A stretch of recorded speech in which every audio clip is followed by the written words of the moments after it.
Lucas capítulo 7, verso primero. Historias que transforman vidas. Esta es una historia que la cuentan dos evangelios, ¿sí? El evangelio según San Lucas y el evangelio según San Mateo, ¿sí? Cada uno desde una perspectiva distinta. Los evangelios sinópticos, no nos olvidemos que es eso lo que dan una perspectiva particular y distinta de cómo vieron el ministerio del Señor Jesucristo. Pero nos vamos a centrar en Lucas, porque los relatos de Lucas son especiales. Lucas es un historiador. Lucas se dedicaba a preguntar a las personas y a extraer detalles que no encontramos de la misma historia en otros evangelios, detalles que son significativos y que son importantes. Y la expresión que vamos a compartir hoy en este encuentro que transforma vida es una expresión del Señor Jesucristo, y dice: Jesús se maravilló de él. Jesús se maravilló de él. Es una expresión que no se repite comúnmente. De hecho, Jesús, cuando hablaba, y lo vamos a ver enseguida, de que se maravillaba de las personas, no siempre ese asombro era por algo bueno. Sin embargo, en esta ocasión sí lo es. Dice: después que hubo terminado todas las palabras al pueblo que le oía, entró en Capernaum, y el siervo de un centurión, a quien éste quería mucho, estaba enfermo y a punto de morir. Cuando el centurión oyó hablar de Jesús, le envió unos ancianos de los judíos, rogándole que viniese y sanase a su siervo. Ellos vinieron a Jesús y le rogaron con solicitud, diciendo: es digno que le concedas esto, porque ama a nuestra nación y nos edificó una sinagoga. Porque ama a nuestra nación y nos edificó una sinagoga. El interés que ellos tenían, por eso había que atenderlo, ¿no? Porque les había dado algo que ellos querían. Y si Jesús fue con ellos, pero cuando ya no estaban lejos de la casa, el centurión envió a él a unos amigos diciéndole: Señor, no te molestes, pues no soy digno de que entres bajo mi techo, por lo que ni aún me tuve por digno de venir a ti, pero di la palabra y mi siervo será sano, porque también yo soy hombre puesto bajo autoridad y tengo soldados bajo mis órdenes, y digo a este: ve y va, y al otro: ve y viene, y a mi siervo: hace esto y lo hace. Al oír esto, Jesús se maravilló de él, y volviéndose dijo a la gente que le seguía: os digo que ni aún en Israel he hallado tanta fe. Y al regresar a casa, los que habían sido enviados hallaron sano al siervo que había estado enfermo. Él entró en Capernaum. Capernaum significa aldea de Nahum, o la aldea de consolación. Era una ciudad muy importante. Era una ciudad a la cual Jesús siempre se acercaba. De hecho, la primera mención de Capernaum es en Mateo capítulo 9, cuando está el llamado de un personaje muy particular, escritor de uno de los evangelios, Mateo. Dice que estando en Capernaum, él vio a Mateo sentado en los bancos de los tributos y lo llamó, y él vino. En este caso, en el mismo evangelio, Mateo capítulo 8, ¿no? Y como lo hemos leído en Lucas, dice que un centurión, oyendo que Jesús pasaba por ahí, se acercó. ¿Dónde? En Capernaum. En Lucas 4 dice: descendió Jesús a Capernaum, en la ciudad de Galilea, y enseñaba allí en los días de reposo, es decir, en la sinagoga que este hombre precisamente les había mandado a construir. Era una ciudad importante, un lugar importante para Jesús, donde Jesús acudía también para enseñar y para mostrar las señales de quién era él. Y este centurión, que también aparece entre los protagonistas, era, como todos conocemos, un militar romano, alguien que tenía, el centurión era el jefe de centuria, aquel que tenía a su cargo 100 soldados, ¿sí? Al mínimo 100 soldados de la infantería romana. Eran hombres estudiados, respetados, ¿sí? De hecho muy ordenados, porque el imperio romano se basó en el orden, ¿sí? Orden en función del ejército y la conquista. Y este hombre, precisamente, según lo que se nos menciona aquí, era un hombre temeroso de Dios. Los centuriones fueron mencionados en el Nuevo Testamento en 7 menciones aproximadamente, pero lo interesante, solo a modo de dato de la mención de los centuriones, es que cada vez que se menciona un centurión, se le menciona destacando un aspecto positivo. Recuerdan el centurión a los pies de la cruz, cuando Jesús entrega su espíritu, dice, y viendo el centurión estas cosas, dijo, verdaderamente este hombre era hijo de Dios. Allí vemos cuando naufraga precisamente Pablo, allí en Hechos capítulo 27, ¿sí? Cuando naufragan, ellos iban en compañía de un centurión, ¿sí? El jefe de una centuria muy conocida, de hecho hasta Lucas da el nombre, la Augusta, ¿sí? Era una centuria muy específica y muy particular.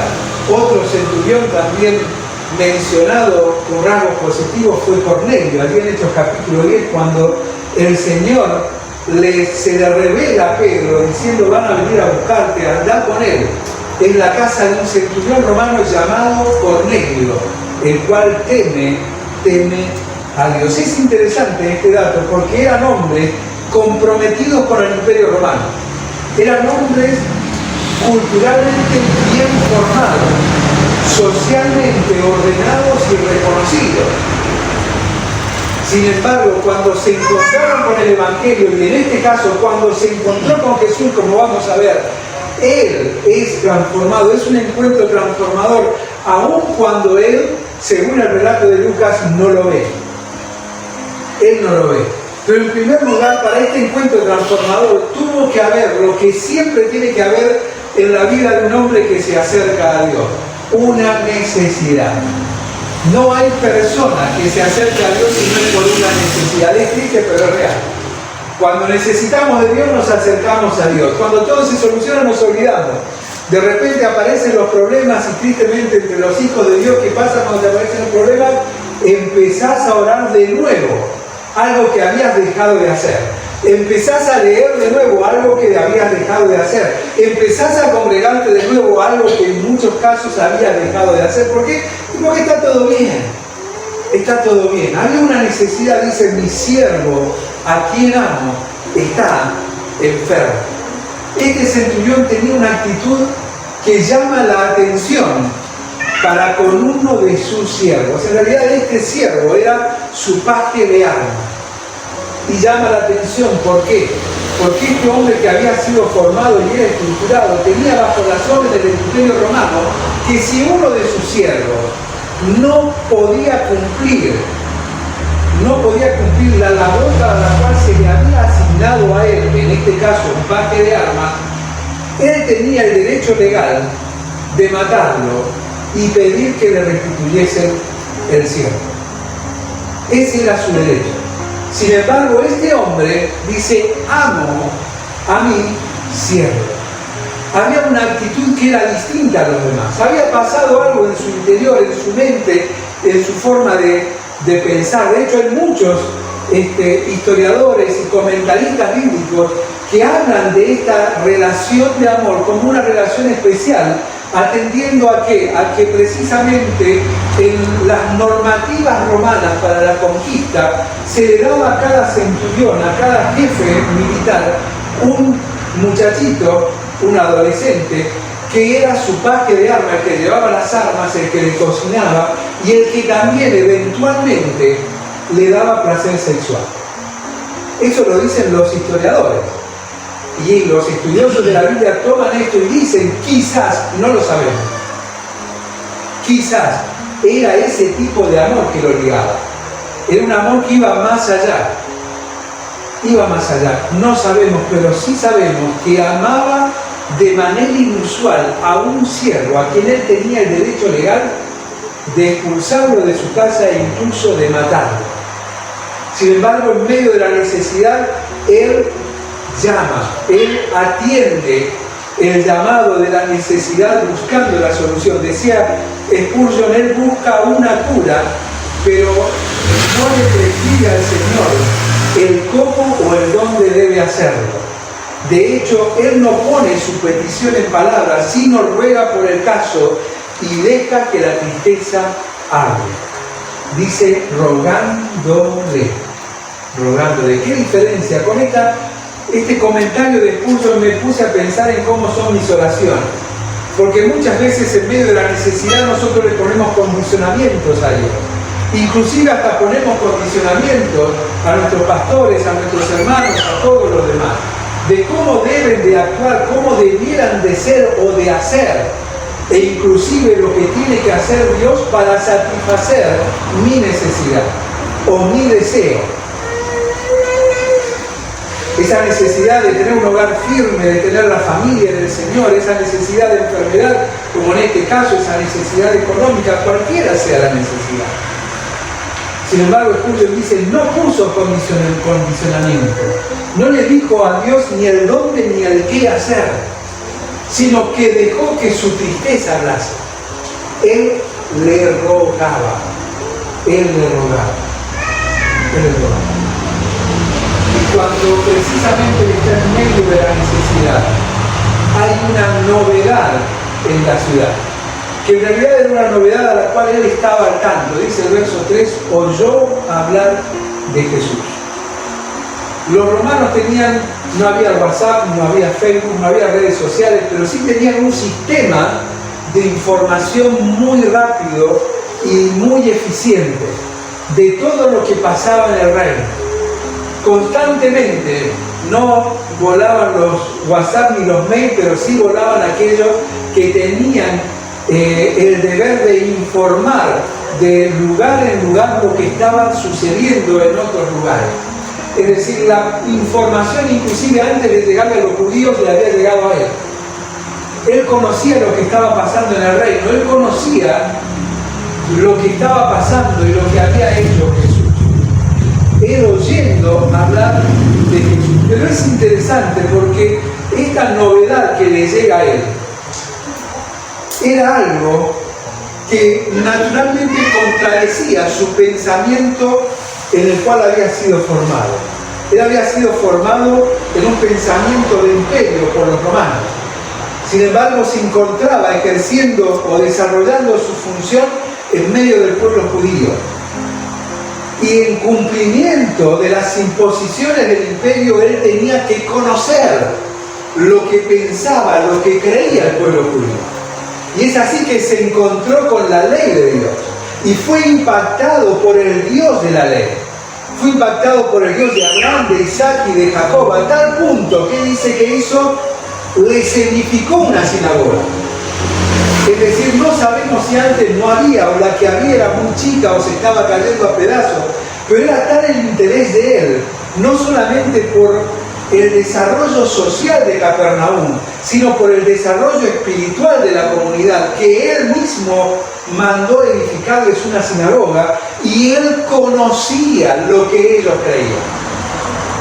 Es por eso que al oír hablar de Jesús, él fue más allá que los judíos, porque los judíos tuvieron miedo de ir más allá. De hecho, los judíos habían determinado, según Juan capítulo 9, que todo aquel que dijera que Jesús era el Cristo fuese echado de la sinagoga. Sin embargo, que sin ser judío había edificado una sinagoga, cuando se encuentra con las noticias de Jesús, él entiende que aquello que decía el profeta Isaías se cumplía en él y que podía confiar en él. Y es por eso que en medio de la necesidad y ante la noticia de que Jesús había llegado, él se acerca, envía a personas que se acerquen a Jesús. 3 actitudes de este centurión. La primera es que escudriñaba las Escrituras. No era simplemente un oidor de las enseñanzas. Eso lo demuestra inclusive en todo el relato, porque reconoce la soberanía de Jesús, reconoce la autoridad de Jesús, reconoce que Jesús era Dios y tenía poder para sanar inclusive a su siervo, al que amaba, en medio de su enfermedad. En segundo lugar, no solamente escudriñaba las Escrituras, sino que escuchaba las noticias, estaba al tanto de lo que sucedía, Y saben que esto me confronta o nos muestra precisamente 3 actitudes que como hijos de Dios debemos de tener. La primera es escudriñar las Escrituras. La segunda, estar al tanto de las noticias de lo que sucede. ¿De lo que sucede dónde? En nuestra pequeña comunidad, en nuestro hogar, en nuestro barrio, en nuestra ciudad, en nuestra provincia, en nuestro país, en todo el mundo. Él estaba atento, no era ajeno a lo que sucedía en su entorno directo, en la nación e inclusive en el mundo. E inclusive de esa manera él llegó al conocimiento de la existencia del Dios de Israel. Profundizando en esto, llegó al conocimiento de que el Hijo, habían algunos que habían dicho que había nacido, y oyendo de Jesús se acercó a él. Y él, en función de escudriñar las Escrituras, de escuchar las noticias, elaboraba una conclusión propia y personal. No se quedaba con lo que le decían. Él sacó sus propias conclusiones. No dice que fue a preguntar si verdaderamente este tenía poder. No dice que fue a preguntar si verdaderamente este era el Hijo de Dios. No, él lo creía. ¿En función de qué? De escudriñar las Escrituras y de escuchar las noticias, las novedades que se decían de este Jesús. Él no prestaba atención a los dogmas preconcebidos por los judíos ni a los prejuicios religiosos de ellos, que precisamente negaban a Jesús. Y esto me hace pensar en los creyentes de Berea, que dicen que ellos escuchaban todo, pero escudriñaban las Escrituras, porque entendían que el deber era personal, el deber propio era el de elaborar una conclusión de acuerdo a lo que escuchaban y a lo que escudriñaban, que es estudiar, a lo que estudiaban de las Escrituras. 3 actitudes que deben estar en mi vida, porque estas actitudes ayudan a que crezca en fe y a que, al igual que con este centurión, Jesús pueda decir: ojalá lo mismo de mí. En tercer lugar, le llegó a Jesús la noticia. Las novedades le llegaron al centurión, pero a Jesús le llegaron las noticias. ¿Por qué? Dice del verso 3 al 5, dice: cuando el centurión oyó hablar de Jesús, le envió. Jesús de repente se encontró con la noticia: hay un centurión que tiene un siervo enfermo. Hay un centurión que tiene un siervo enfermo. Y dice que envió a ancianos judíos. En el Evangelio según San Mateo no se menciona a los ancianos. Pero bueno, como decíamos, cada uno tiene su visión de la circunstancia y la cuenta de acuerdo a la impronta que Dios, a través de la inspiración bíblica, quiere dejarnos en cada uno de los evangelios. Y aquí en Lucas dice que él envió a los ancianos judíos. Y esto es interesante. ¿Por qué? Porque nos habla de que este hombre, aún teniendo autoridad por sobre el pueblo de Israel, en el aspecto espiritual, no desconoció la autoridad dada en la ley a los ancianos. Y fue a ellos para que intercedieran por él. Porque entendía que el que había de venir y vino, que era Jesús, había venido para ellos, como lo decían los profetas, no para los gentiles, sino para los judíos. Por eso en Juan 1 dice: a los suyos vino y los suyos, los judíos, no le recibieron. Él entendía esto por escudriñar las Escrituras, por estar atento a escuchar las noticias y elaborar una conclusión propia. Es por eso que él llama a los ancianos, que en primer lugar lo que hacen es interceder por él. Y dice: ellos fueron rápidos, ¿sí? Y casi que le dan la orden a Jesús. Le dice Jesús: mirá, dice, le rogaron con solicitud, es decir, esto es rápido, vamos Jesús, que esto es rápido. Y le dijeron: es digno que le concedas esto. Porque no sé por qué, porque es buena persona. No, porque no se edificó una sinagoga. Y esto nos lleva, o me lleva a pensar, aunque es para otra exposición, en cómo nosotros llevamos el Evangelio, nos acercamos en intercesión, en oración por las personas. Muchas veces lo hacemos con interés. solamente por lo que hemos recibido o esperamos recibir de la otra persona. Y nos olvidamos que el Dios de gracia y de misericordia, todo lo que dio, lo dio sin esperar nada. Y nos pide que nosotros tengamos el mismo sentido. No porque es mi hijo, mi esposo, mi esposa, mi primo, mi amigo. No. Es alguien que necesita a Cristo. Es alguien que está perdido en el pecado. Porque no es algo, es alguien que es mucho más grave aún, que habiendo conocido a Dios está perdido en sus propios deseos. Hacia eso debemos enfocar nuestra intercesión. El interés de los ancianos quedó en evidencia. No estaban interesados en ver si era verdad lo que habían oído de Jesús, que tenía poder para sanar a los enfermos. No. Ellos querían mantener contento al centurión, porque quizás tenían pensado alguna mejora o ampliación de la sinagoga. Se me ocurre, ¿no?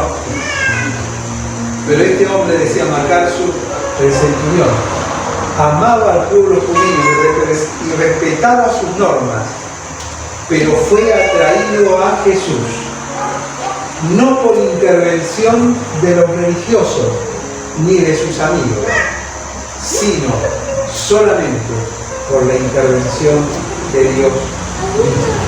Y MacArthur en el comentario marca 2 versículos tremendos hablando de esto, que es muy interesante, porque no fueron los ancianos ni los amigos, sino que fue Dios mismo. Fíjense lo que dice en Juan 6, 44, dice Jesús: ninguno puede venir a mí si el Padre que me envió no le trajera.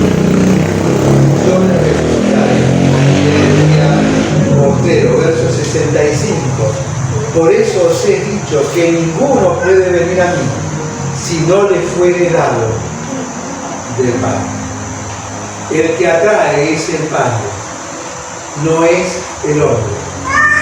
Cuando somos atraídos por las cosas que nos gustan o nosotros esperamos, precisamente porque no buscamos a Dios y reconocemos nuestra necesidad, es Dios mismo el que nos atrae, como decía el escritor, que nos ha traído con cuerdas de amor. Por delante y por detrás me rodeaste. El amor de Dios es el que nos ha traído. Pero también habla de los amigos. Primero lleva el primer viaje hacia Jesús de noticias, la llevan los ancianos. La segunda noticia la llevan los amigos. Cuando le dicen a Jesús, Jesús no duda en ir con ellos. No duden ni con eso. Dice que Jesús se fue. No dice que fue por el nombre que le había construido, la sinagoga que le había construido. No. Ni porque fuese centurión. Fue porque había una necesidad. Y él había recibido la noticia de la necesidad. Y él fue. Pero dice del verso 6 al 9 que mientras iban de camino, fueron los amigos y le dijeron: ya no vengas, ya no vengas, ya no vengas. Dice, pero Jesús fue con ellos, pero cuando ya no estaban lejos de la casa, el centurión envió a los amigos diciéndole: Señor, no te molestes, y da algunas razones. No soy digno de que entres bajo mi techo, por lo que ni aún me tuve por digno de venir a ti, pero di la palabra y mi siervo será sano, porque yo conozco lo que es estar bajo autoridad. El mensaje que envió con los amigos habla de la sencillez del centurión. Dice: no soy digno. Esta expresión, no soy digno, hay muchos que la interpretan desde un lado que era un hombre muy pecador, tomando a aquellos comentaristas que hablaban de la homosexualidad del chico que tenía y demás. Pero en realidad él habla desde el conocimiento que tenía de las ordenanzas judías. Hay escritos rabínicos que son paralelos a la ley que estipulan las cosas que deberían de hacer. Hay un libro llamado el libro de Oborot, ¿sí?, que menciona muchas de estas normativas rabínicas y decía que maldito es aquel que pise la morada de un gentil. Sin embargo, aquellos que enseñaban esto, ¿a dónde fueron? A buscar a Jesús. E iban con Jesús ahí. Y Jesús no tuvo problema en ir ahí. De hecho, cuando vemos las acusaciones que le hacían a Jesús, ¿cuáles eran? Que él comía y entraba en casa de pecadores. Y él entró en casa, no tenía problema de ir, porque él vino en búsqueda de todo. Decía Spurgeon, dos de las características del carácter del centurión se mezclan, que no suele reunirse en tal armonía agraciada. Se ganó la alta opinión de los demás, pero sin embargo, aún ganándose la alta estimación de los demás, mantuvo una baja estima de sí mismo.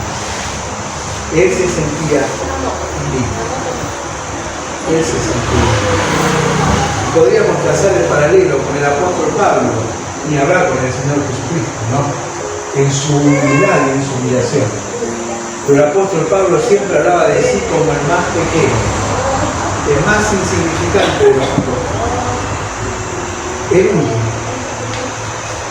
Aún teniendo alta estima de los demás, mantuvo una baja estima de sí mismo. Decía el mismo apóstol Pablo en Romanos capítulo 12, ninguno tenga más alto concepto de sí que el que debe tener, sino que piense de sí con cordura, con juicio crítico, con los pies sobre la tierra, conforme a la medida de fe que Dios repartió a cada uno.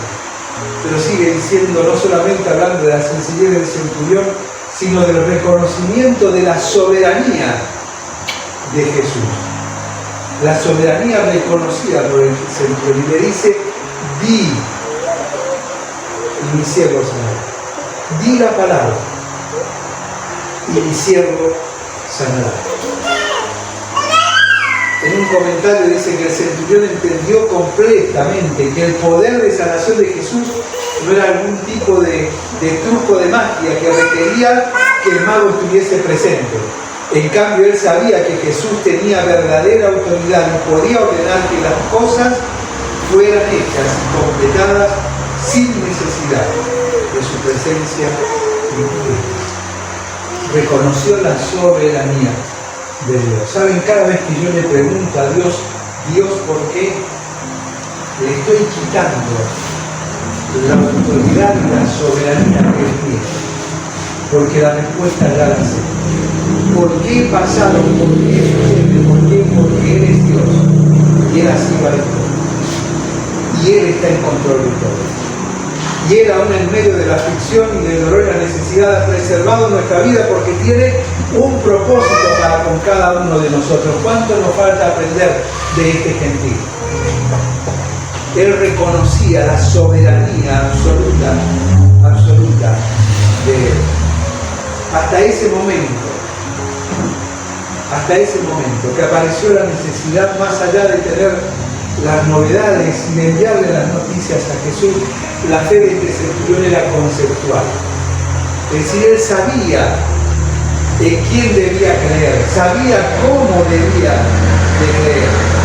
Estaba basada su fe en un concepto que había incorporado, que había aprendido, no solo por la lectura, sino por la experiencia personal o escuchando la experiencia de los demás judíos. Pero llegó el momento de ejercitarlo. Llegó el momento donde el concepto, siempre llega el momento donde el concepto no sirve de nada si no creo. Yo siempre digo, creo en Dios. Creo en Dios. Creer en Dios es creer a la manera de Dios. No solamente para salvación, sino para santidad, el reconocimiento de su soberanía, que es creer a la manera de Dios, siendo ya su Hijo, es creer como creyó Abraham. Eso es creer a la manera de Dios. En Santiago también lo dice en otras porciones, ¿no? Dice, y creyó Abraham a Dios. Y hubieron dos cosas importantes que sucedieron. La primera, le fue contado por justicia. le creyó a Dios. Aún, dice en Hebreos 11, sin saber a dónde iba, salió. Y aún cuando Dios le pide a su hijo, sabiendo, creyendo, no solo teniendo el concepto, sino creyendo en acción, que Dios podía darle hijos, aún desde la ceniza, levantó su mano para sacrificar a su hijo Isaac. Pero no solamente dice que le fue contado por justicia, sino lo más tremendo es que dice, y fue llamado amigo de Dios. No puedes decir, ni puedo decir que tengo una amistad con Dios porque tengo el concepto bíblico de que Él así me llama. Jesús dice, ya no llamaré siervos sino amigos, porque el siervo no sabe lo que hace su Señor, pero yo les cuento y les contaré lo que voy a hacer. Ese es el concepto. Pero la amistad real es cuando yo creo en Él, más allá de las circunstancias. Creyendo a Dios al igual que Abraham. No fue su fe conceptual la que lo llevó a su amistad con Dios, sino el creerle en realidad a Dios, que podría hacer lo que ni a él se le ocurriría hacer. Pero en cuarto y último lugar nos encontramos con la nobleza del centurión. Pero la nobleza reconocida no por la sociedad, sino reconocida por Jesús. La nobleza, la sinceridad, la sencillez de un corazón que cree. Dice, Jesús se maravilló de él. Eso sucedió en el corazón de Jesús. Pero dice, y vuelto a los demás les dijo. Qué tremendo, ¿no? Se maravilla en su corazón, pero cuando hay maravilla en su corazón, lo transmite a los que están a su alrededor. Ni siquiera en Israel he hallado tanta fe. Ni siquiera en Israel he hallado tanta fe. Pues saben lo maravilloso que cuando dice que Jesús se maravilló, se asombró. Las menciones nunca son positivas. Mateo 6 dice que Jesús se maravilló de la incredulidad. Y se ríe. Él estaba maravillado de la incredulidad. De hecho, inclusive en Capernaum les habla maravillado de la incredulidad de ellos. Ustedes me siguen porque les doy de comer, y se ofendieron. Cuando él se maravilla, él lo expresa. Por el centurión les dijo, no he hallado tanta fe. Con los otros se maravilló. Si él tuviese que hablar de uno, de cada uno de nosotros, ¿qué diría? ¿Qué diría? Creer no es solo el conocimiento.